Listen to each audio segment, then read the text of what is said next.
जय हिंद बच्चों, कैसे हैं आप सब। अपनी पॉलिटी की रिवीजन सीरीज को कंटिन्यू करते हुए आज हम लोग नेक्स्ट वीडियो उसमें लेकर आए हैं आप लोगों के लिए। ठीक है, देखिए इस पॉलिटी की सीरीज को प्लीज सीरियसली करते रहिएगा। अपने क्वेश्चंस अटेम्प्ट कीजिए, वीडियो को बीच बीच में रोक रोक कर क्वेश्चंस अटेम्प्ट किया कीजिए, उसके बाद आंसर चेक कीजिए अपना। ठीक है, चलिए without wasting any time first question आज के दिन का ये रहा, which article of the constitution gives power to president to issue ordinance. देखिए ऑर्डिनेंस के बारे में बात हो रही है बेसिकली कि कौन सा वो आर्टिकल है जिसके बेस पर प्रेसिडेंट ऑर्डिनेंस इशू कर सकता है। सबसे पहले तो हम थोड़ा सा इंट्रोडक्शन देख लेते हैं कि ऑर्डिनेंस होता क्या है बेसिकली। देखिए बच्चों, जब भी हमारा सेशन चल रहा होता है, जैसे इस समय भी हमारा जो सेशन चल रहा है विंटर सेशन, उस टाइम पे क्या होता है, जब भी मान लीजिए कोई बिल पास होना है तो बिल पहले जनरली कहाँ आता है, हमारा लोकसभा में, फिर वो कहाँ पास होता है, राज्यसभा में, फिर वो जाता है प्रेसिडेंट के पास। जब प्रेसिडेंट उस पर अपनी असेंट दे देते हैं तब ये कन्वर्ट हो जाता है किसमें, एक्ट या लॉ में। ये एक नॉर्मल प्रोसीजर होता है ये वाला। ठीक है, लेकिन एक और ऑप्शन रखा गया है लॉ बनाने का हमारे कॉन्स्टिट्यूशन के अंदर, जिसको हम ऑर्डिनेंस बोलते हैं। पर वो कब लागू होता है, ऑर्डिनेंस बेसिकली कब बनाया जाता है। देखिए बच्चों, कुछ कंडीशंस हैं। मान लीजिए या तो लोकसभा सेशन में नहीं है, सिर्फ राज्यसभा सेशन में है, तब ऑर्डिनेंस आ सकता है। मान लीजिए राज्यसभा सेशन में नहीं है, लोकसभा सेशन में है, तब ऑर्डिनेंस लाया जा सकता है। या मान लीजिए लोकसभा और राज्यसभा दोनों ही सेशन में नहीं है, तब ऑर्डिनेंस लाया जा सकता है। यानी हम एक बात समझ गए कि ऑर्डिनेंस तभी लाया जा सकता है जब पार्लियामेंट सेशन में नहीं है, या तो एक हाउस या तो दोनों हाउस बेसिकली। ठीक है, तो अब देखिए आप, इसको हम ऑर्डिनेंस बोलते हैं बेसिकली। इस टाइम पे जो लॉ पास किया जाता है इसको क्या बोल देते हैं, ऑर्डिनेंस। अब हम जानते हैं कि नॉर्मल प्रोसीजर ये है और उसका एक शॉर्टकट मेथड ये है।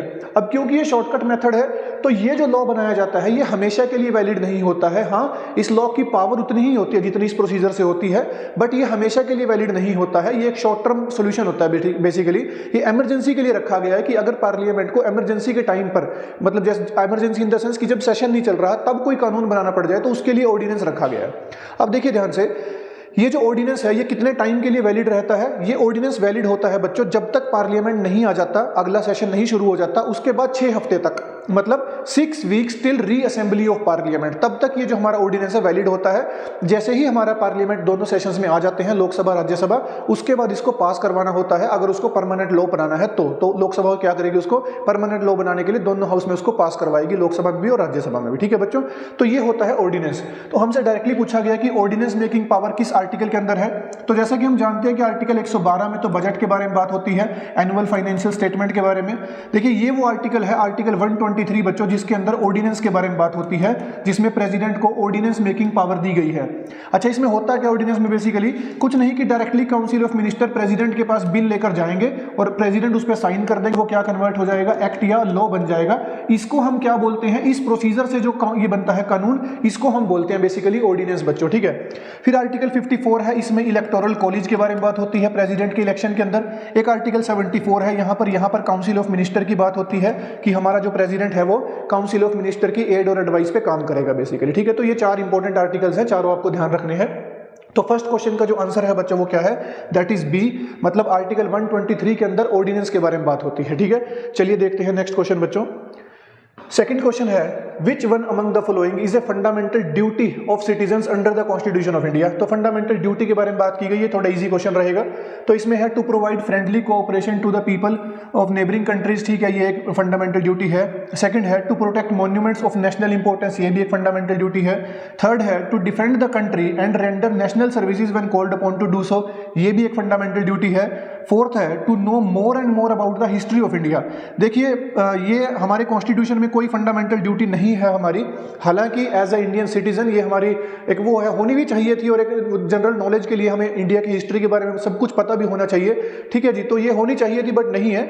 तो हमारा आंसर जो है वो ये है, to know more and more about history of India. ये अभी कोई फंडामेंटल ड्यूटी हमारी नहीं है बेसिकली। ठीक है जी, नेक्स्ट देखिए third question, in which of the following cases did the supreme Court rule that constitution amendment were also laws under article 13। ठीक है, ये बहुत इंपॉर्टेंट आर्टिकल है बच्चों फंडामेंटल राइट्स के चैप्टर में, which could be declare void for being inconsistent with fundamental rights. तो यहां पर यह पूछा गया है कि देखिए फंडामेंटल राइट्स को लेकर, फंडामेंटल राइट्स की अमेंडमेंट को लेकर पार्लियामेंट और जुडिशरी के बीच में काफी लंबे समय तक जद्दोजहद चलती रही थी कि किसकी पावर ज्यादा है। बिकॉज आप देखेंगे एक चीज यहां पे कि एक तरफ आर्टिकल 368 है, 368 जो पार्लियामेंट को ये पावर देता है कि वो कॉन्स्टिट्यूशन में अमेंडमेंट कर सकते हैं, और दूसरी तरफ बच्चों आर्टिकल 13 क्लोज 2 है जो पावर देता है जुडिशरी को जो पावर देता है जुडिशरी को, किस चीज की, जुडिशियल रिव्यू करने की। मतलब पार्लियामेंट जब भी कोई लॉ पास करे तो जुडिशरी उसके ऊपर जुडिशियल रिव्यू अप्लाई कर सकती है, और अगर वो जो लॉ पास किया गया है वो किसी भी तरीके से फंडामेंटल राइट्स को वॉयलेट करता है या वो उसको उनकी पावर को रिड्यूस करता है, तो जुडिशरी उसको क्या डिक्लेयर कर सकती है, इनवैलिड। अब ये जो दोनों आर्टिकल हैं दोनों अपनी अपनी जगह ठीक है, एक पावर देता है पार्लियामेंट को, एक पावर देता है जुडिशरी को। अब इससे रिलेटेड जो सबसे पहला केस आया था वो हमें पता ही है, शंकरी प्रसाद का केस आया था 1951 में, जिसकी जजमेंट के अंदर सुप्रीम कोर्ट ने यह कहा था कि आर्टिकल 368 के अंदर जो हमारी पार्लियामेंट है वो चाहे तो फंडामेंटल राइट्स को भी अमेंड कर सकता है। मतलब यहां पर इस आर्टिकल की जीत हुई थी बेसिकली। इसके बाद जो केस आया था बच्चों वो आया था गोलकनाथ केस 1967 का। गोलकनाथ केस की जजमेंट में सुप्रीम कोर्ट ने यह कहा था कि पार्लियामेंट के पास भले ही कॉन्स्टिट्यूशन के अंदर कुछ भी अमेंड करने की पावर है, लेकिन वो फंडामेंटल राइट्स को अमेंड नहीं कर सकते हैं। तो आर्टिकल 13 की जीत हुई थी बेसिकली गोलकनाथ केस के अंदर। उसके बाद कांग्रेस की सरकार थी, इंदिरा गांधी प्रधानमंत्री थी, उन्होंने 24th अमेंडमेंट पास की, और उस 24th अमेंडमेंट पास करके ये लिख दिया गया कि पार्लियामेंट कॉन्स्टिट्यूशन में कुछ भी अमेंड कर सकता है, इवन फंडामेंटल राइट्स को भी अमेंड कर सकता है, और जुडिशरी उसके ऊपर जुडिशियल रिव्यू अप्लाई नहीं करेगी। अब इस अमेंडमेंट को, ये जो अमेंडमेंट की गई थी, इसको वॉइड डिक्लेयर करने के लिए और फंडामेंटल राइट्स की वैल्यू को बचाए रखने के लिए बच्चों हमारे कॉन्स्टिट्यूशन के अंदर या हमारी इंडियन हिस्ट्री के अंदर आज तक का सबसे लैंडमार्क केस आया था, और वो था केशवानंदा भारती केस 1973 का केस। इस केस के अंदर बच्चों जुडिशरी ने एक बहुत इंपॉर्टेंट कंसेप्ट दिया था जिसको कहा जाता है basic structure of constitution. Basic structure.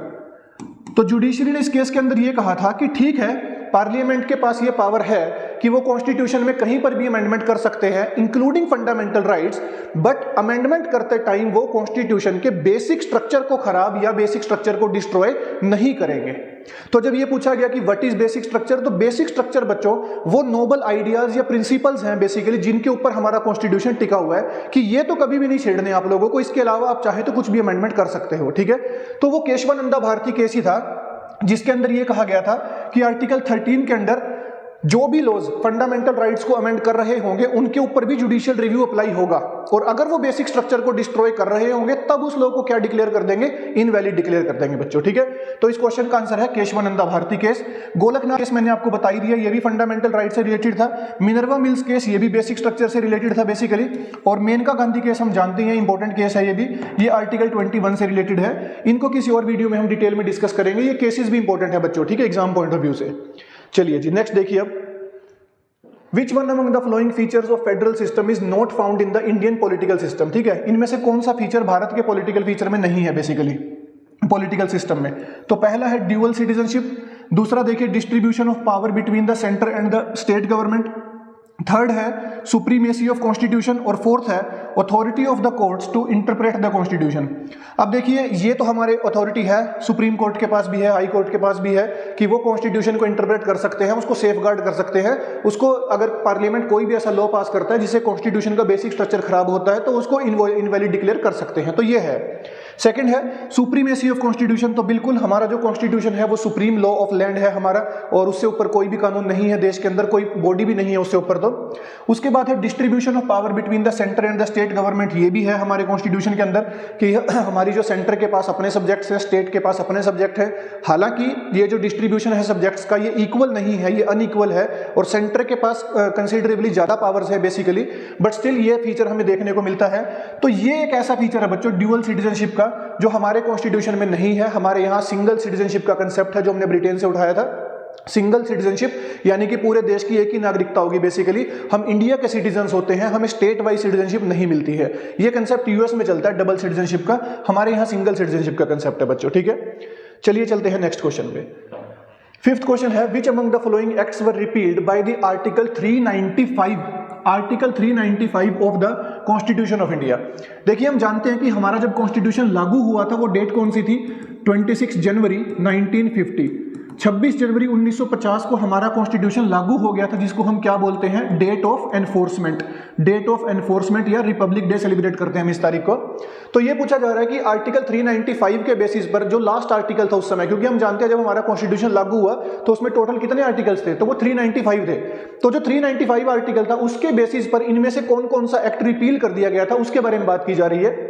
तो ये हम जानते हैं कि जब हमारा अपना संविधान लागू हो गया था तो गवर्नमेंट ऑफ इंडिया एक्ट 1935 को रिपील कर दिया गया था, इंडियन इंडिपेंडेंस एक्ट 1947 को भी रिपील कर दिया गया था, the abolition of privy council jurisdiction act इसको रिपील नहीं किया गया था बच्चों, और गवर्नमेंट ऑफ इंडिया एक्ट 1990 ने तो पहले ही रिपील हो चुका था बेसिकली। तो आर्टिकल 395 के बेसिस पर हमने ये दो यानी 1 और 2 इन दोनों को क्या कर दिया था, रिपील कर दिया था कि अब ये लागू नहीं होंगे, हमारा खुद का संविधान लागू होगा बेसिकली, ठीक है। तो ये डेट भी ध्यान रखिएगा, 26 जनवरी 1950 को संविधान लागू हुआ था, इससे 2 महीने 26 नवंबर 1949 को 1949 को संविधान बन के तैयार हो गया था, हमने उसको इनेक्ट कर दिया था, अडॉप्ट कर दिया था, ठीक है। पूरा संविधान यहां से लागू हुआ था। नेक्स्ट देखिए आप, the basic structure doctrine with regard to the constitution of India relates to. Basic structure किस किस चीज से रिलेट करती है यहां पर, अभी हम पढ़ के हटे हैं बेसिक स्ट्रक्चर का कंसेप्ट। तो देखिए बेसिक स्ट्रक्चर रिलेटेड है पावर ऑफ जुडिशियल रिव्यू से, judgment in Kesavananda Bharati case से, constraints on article 368 of constitution और judgment in the Golaknath case. देखिए अभी मैंने आप लोगों को बताया था कि केशवानंदा भारती केस के अंदर क्या था, बेसिकली यही जजमेंट आई थी कि पार्लियामेंट चाहे तो फंडामेंटल राइट्स को भी अमेंड कर सकता है, बस वो कॉन्स्टिट्यूशन के बेसिक स्ट्रक्चर को अमेंड नहीं करेगा, ठीक है। तो देखिए पावर ऑफ जुडिशियल रिव्यू उसके अंदर बताई गई थी कि power of judicial review maintain रहेगी, जुडिशरी सभी लॉज के ऊपर जुडिशियल रिव्यू अप्लाई करेगी। क्या बेसिक स्ट्रक्चर हमारा जो है वो केशवानंदा भारती केस की जजमेंट से रिलेटेड है? बिल्कुल, इसी केस के अंदर तो हमें बेसिक स्ट्रक्चर का कंसेप्ट दिया था, जुडिशरी ने बेसिक स्ट्रक्चर का कंसेप्ट दिया था। फिर देखिए क्या इसने आर्टिकल 368 के ऊपर कुछ लिमिटेशंस लगाई थी? तो यस, उसने लिमिटेशंस लगाई थी कि आप अमेंडमेंट तो कर सकते हो, बट ऐसा नहीं कि सारा ही कर सकते हो आप बेसिक स्ट्रक्चर को अमेंड नहीं करेंगे, ठीक है। और गोलकनाथ केस की जजमेंट का बेसिक स्ट्रक्चर से कोई लेना देना नहीं था बच्चों, इसीलिए इसका आंसर होगा हमारा 1, 2 और 3, ठीक है जी, ये हमारा आंसर रहेगा इस क्वेश्चन का। नेक्स्ट देखिए बच्चों, which one of the following is not true about the powers of the supreme court. तो सुप्रीम कोर्ट की पावर्स की यहां पर बात हो रही है। तो क्वेश्चन है, ऑप्शंस देखिए, the supreme court has original and exclusive jurisdiction, original and exclusive jurisdiction in inter governmental disputes. The supreme court has advisory jurisdiction, ठीक है, ये सारी ज्यूरिसडिक्शन है सुप्रीम कोर्ट की। Advisory jurisdiction on a question of law और fact which may be referred to it by the president of India. Third देखिए, the supreme court has the power to review its own judgement और order, ये उसकी judicial review की power है, क्या वो अपने डिसीजंस को रिव्यू कर सकती है। फोर्थ है, the supreme court has the exclusive power to issue writs to protect the fundamental rights of the people. अब देखिए यहां पे ऑप्शंस को ध्यान से एक बार, क्या हमारी सुप्रीम कोर्ट के पास ओरिजिनल मतलब सिर्फ उसी के पास और एक्सक्लूसिव ज्यूरिसडिक्शन है इन इंटर गवर्नमेंटल डिस्प्यूट्स? जी बिल्कुल, ये हम जानते ही हैं कि कभी भी अगर दो स्टेट्स के बीच में डिस्प्यूट होगा या सेंटर और स्टेट के बीच में कोई डिस्प्यूट होगा तो उसकी सुनवाई सिर्फ और सिर्फ कहां होगी? सुप्रीम कोर्ट के अंदर ही होगी बच्चों। नेक्स्ट है, क्या सुप्रीम कोर्ट से एडवाइस मांग सकता है हमारे देश का राष्ट्रपति? तो बिल्कुल, आर्टिकल 143 के अंदर हम इस चीज को पढ़ते हैं कि जब भी कभी ऐसा हो तो किसी भी लीगल मैटर पे प्रेसिडेंट जो है वो एडवाइस मांग सकते हैं सुप्रीम कोर्ट से, ठीक है। नेक्स्ट है, the supreme court has the power to review its own judgement और ऑर्डर। जी बिल्कुल, अगर सुप्रीम कोर्ट ने पहले कोई जजमेंट या ऑर्डर दिया है तो उसको खुद को रिव्यू करने की पावर सिर्फ सुप्रीम कोर्ट के पास ही होती है। फोर्थ ऑप्शन ध्यान से समझेंगे इस ऑप्शन को, the supreme court has the exclusive power. देखिए एक्सक्लूसिव का मतलब होगा कि क्या ये सिर्फ उसी की पावर है to issue writs to protect the fundamental rights of the people. अब हम जानते हैं कि सुप्रीम कोर्ट अंडर आर्टिकल 32 5 तरीके की रिट इश्यू कर सकता है, ठीक है, for the protection of fundamental rights basically, लेकिन ये उसकी एक्सक्लूसिव ज्यूरिसडिक्शन नहीं है बच्चों, बिकॉज आर्टिकल 226 के अंडर हमारा जो हाई कोर्ट है, हाई कोर्ट वो भी रिट इश्यू कर सकता है सेम 5 तरीके की। तो इसमें एक्सक्लूसिव ज्यूरिसडिक्शन नहीं होगा। ऑप्शन को आपने ध्यान से पढ़ा होगा तो आप ठीक अटेम्प्ट कर पाएंगे।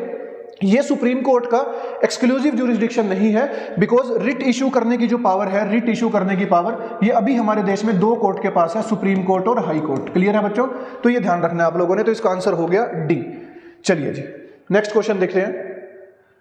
नेक्स्ट क्वेश्चन है बच्चों 8th question, consider the following statements with respect to the Rajya Sabha. Rajya Sabha के बारे में बात हो रही है। It consist of 12 members nominated by the president from the field of literature, science, art और सोशल सर्विस। एक ऑप्शन है, the representatives of each state are elected by the members of the legislative assembly of that state.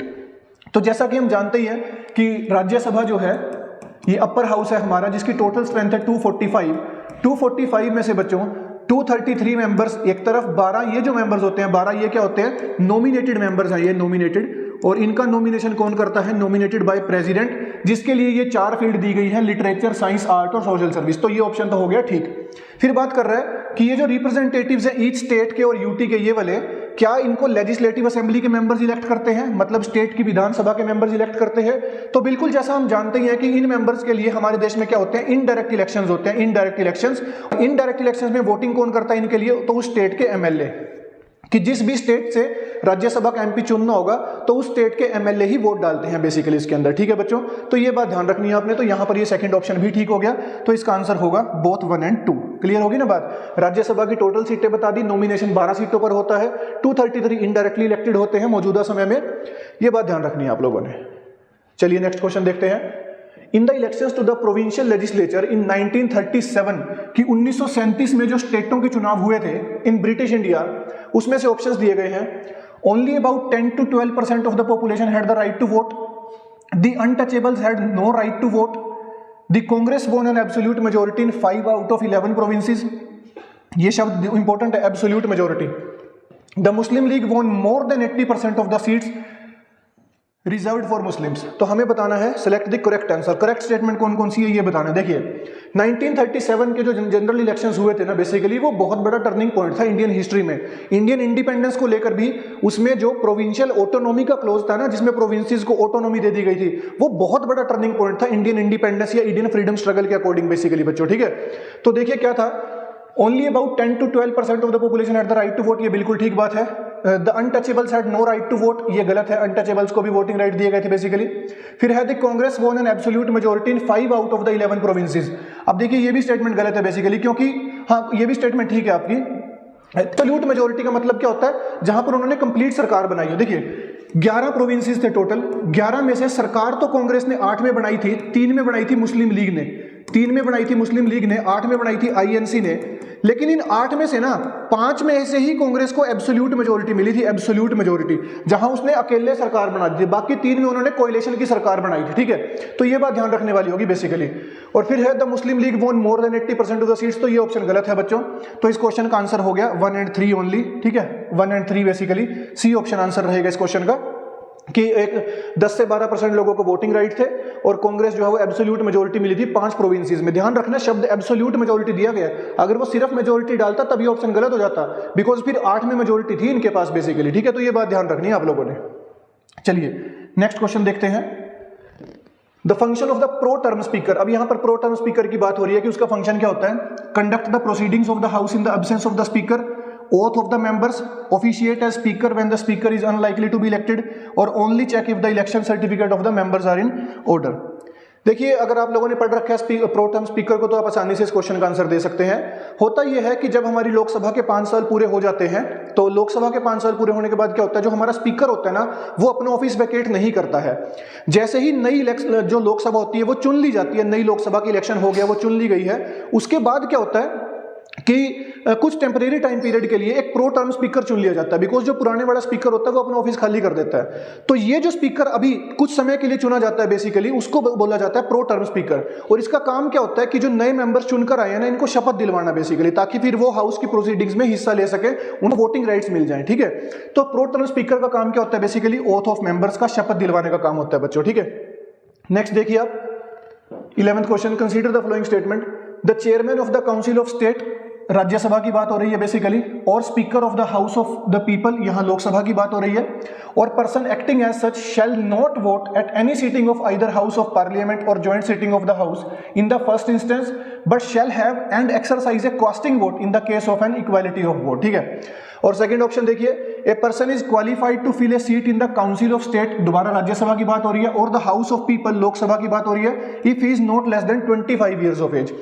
तो देखिए पहला option क्या है, उसमें यह कहा गया है कि जो हमारा चेयरमैन होता है राज्यसभा का और जो लोकसभा का स्पीकर होता है, क्या उसके पास फर्स्ट इंस्टेंस में वोटिंग राइट होता है जब हाउस में वोटिंग चल रही होती है, या उसके पास कास्टिंग वोट होता है, जब इक्वालिटी के बाद कास्टिंग वोट बोला जाता है basically.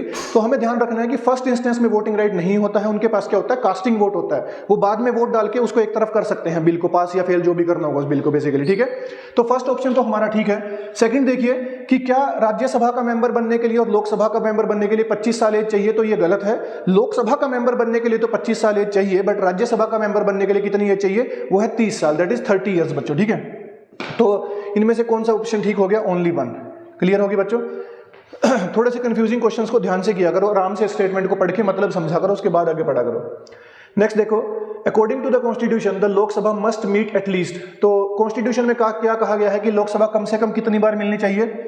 Thrice each year with no more than 2 months between the sessions, twice each year with no more than 3 months between sessions, twice each year with no more than 4 months between sessions, या twice each year with no more than 6 months बिटवीन 2 sessions. तो answer हमारा यही है कि लोकसभा के 2 sessions के बीच में 6 महीने से ज्यादा का गैप नहीं होना चाहिए, उसके पहले सेशन बुला लेना है बेसिकली। तो मैक्सिमम 2 सेशन करने हैं साल में, और 2 सेशंस के बीच में 6 महीने से ज्यादा का गैप नहीं होना चाहिए बेसिकली। ठीक है बच्चों, तो ये बात ध्यान रखनी है आप लोगों ने, ये थोड़ा फैक्चुअल क्वेश्चन था। नेक्स्ट देखिए, consider the flowing statements and select the correct answer using the codes given below. Money bill originate only word दिया गया है in the lower house of parliament. The lower house of the parliament is a popularly elected body. क्या ये जो assertion दी गई इसका ये reason है, क्या ये करेक्ट है? तो बिल्कुल सही बात है। हम जानते ही हैं कि मनी बिल सिर्फ और सिर्फ कहां ओरिजिनेट होता है? लोकसभा में ओरिजिनेट होता है, और ये एक पब्लिक मेंबर बिल होता है, मतलब इसको मिनिस्टर ही लेके आ सकता है, कोई प्राइवेट मेंबर लेके नहीं आ सकता बेसिकली। और ये लोकसभा में इसीलिए आता है बिकॉज जो directly elected by people body है वो लोकसभा ही है। तो इसीलिए मनी मैटर्स के अंदर बेसिकली लोकसभा को अपर हैंड दिया गया है, बिकॉज लोगों ने तो उसी हाउस को चुना है ना, तो उन्हीं के पास ये अधिकार होना चाहिए बेसिकली। ठीक है बच्चों, तो ये इसका आंसर बिल्कुल ठीक है, and R is the correct explanation of A, तो इसका आंसर यही रहेगा। ठीक है बच्चों, चलिए नेक्स्ट क्वेश्चन देखते हैं। Which of the following statement is correct regarding the preamble of Indian Constitution? The preamble by itself is not enforceable in a court of law. The preamble states the objectives which the Constitution seeks to establish and promote. The preamble indicates the source from which the Constitution derives its authority. तो बताना है कि कौन कौन C correct answer है। ठीक है, देखिए पहला ऑप्शन बिल्कुल ठीक है कि हमारा जो प्रियम्बल है वो कोर्ट्स के अंदर एनफोर्सिएबल नहीं है बेसिकली, मतलब प्रियम्बल के बेस पर किसी भी चीज को कोर्ट में, यानी सरकार के किसी भी एक्ट को कोर्ट में चैलेंज नहीं किया जा सकता, तो ये ऑप्शन बिल्कुल ठीक है। सेकंड है, the preamble states the objectives which the constitution seeks to establish and promote. जी बिल्कुल, हम पता ही, हमने स्टार्टिंग में पढ़ा था इस चीज को कि प्रियम्बल के अंदर क्या दिया गया है, ऑब्जेक्टिव्स दिए गए हैं, जैसे जस्टिस, लिबर्टी, इक्वालिटी, फ्रेटर्निटी, कि जिनको हमें आने वाले समय में भारत में अचीव करना है, हमारे देश के अंदर अचीव करना है, तो वो ऑब्जेक्टिव्स कहां दिए गए हैं? प्रियम्बल के अंदर दिए गए हैं। थर्ड है, the preamble indicates the source from which the constitution derives it's authority. तो बिल्कुल ये भी ऑप्शन ठीक है हमारा, हमें बताया गया है। देखिए जितने भी हमारी बॉडीज हैं, चाहे पार्लियामेंट है, जुडिशरी है, या आगे जितनी भी कॉन्स्टिट्यूशनल बॉडीज हैं, इन सभी को पावर कौन देता है? वो देता है कॉन्स्टिट्यूशन। लेकिन सवाल ये आता है कि कॉन्स्टिट्यूशन को ये पावर किसने दी है? तो ये बात बच्चों प्रियम्बल में बताई गई है कि कॉन्स्टिट्यूशन को ये जो पावर दी है, ये दी है किसने? पीपल ऑफ इंडिया ने। पीपल ऑफ इंडिया, अगर आपने प्रियम्बल पढ़ा है तो उसमें लिखा गया है we the people of India, और फिर लास्ट लाइन क्या लिखी गई है? Hereby adopt, enact and give to ourselves this constitution of India. तो मतलब इस संविधान को हम लोग खुद के लिए तैयार कर रहे हैं, तो मतलब कॉन्स्टिट्यूशन को सारी पावर किसने दी है? पीपल ऑफ इंडिया ने दी है बच्चों। ठीक है, तो ये चीज भी हमें कहां से पता लगती है? प्रियम्बल से पता लगती है। तो इसका आंसर हो गया ए, दैट इज 1, 2 एंड 3। ये तीनों स्टेटमेंट्स बिल्कुल ठीक है बच्चों। चलिए चलते हैं आज के लास्ट क्वेश्चन पे। Which among the following statement about the power to change the basic structure of Constitution of India? देखिए बेसिक स्ट्रक्चर के क्वेश्चंस आज मैंने डाले हैं कुछ वीडियो के अंदर, तो इंपॉर्टेंट कंसेप्ट है ये। Are correct. It falls outside the scope of the amending powers of the parliament. It can be exercised by the people through representatives in a constituent assembly. It falls within the constituent powers of the parliament. तो जैसा कि हम जानते हैं बच्चों कि हमें ये बताना है, करेक्ट आंसर बताना है कि कौन सा करेक्ट है। तो इसमें आप ये देखिए, it falls outside the scope of the amending powers of parliament, यही ऑप्शन ठीक है, बिकॉज हम यही तो पढ़ते आ रहे हैं कि बेसिक स्ट्रक्चर जो है, पार्लियामेंट चाहे तो कुछ भी अमेंड कर सकता है, लेकिन बेसिक स्ट्रक्चर को अमेंड नहीं कर सकता। अगर वो बेसिक स्ट्रक्चर को अमेंड करेगा तो फिर जुडिशरी जुडिशियल रिव्यू अप्लाई करेगी और उस एक्ट को क्या डिक्लेयर कर देंगे? इनवैलिड, या बेसिकली वॉइड डिक्लेयर कर देंगे उस एक्ट को बेसिकली। ठीक है बच्चों, तो ये है हमारा राइट आंसर इस क्वेश्चन का। तो आज की वीडियो के हमारे 15 क्वेश्चंस थे जो हमने सारे के सारे डिस्कस कर लिए हैं। आप लोगों से यही मेरी रिक्वेस्ट है कि एग्जाम्स आपके पास आ रहे हैं, प्लीज पढ़ते रहिए, सीरियस हो जाइए अपने एग्जाम के लिए, टाइम की वेस्टेज कम कर दीजिए। इसी के साथ मिलते हैं नेक्स्ट वीडियो में। जय हिंद, जय भारत।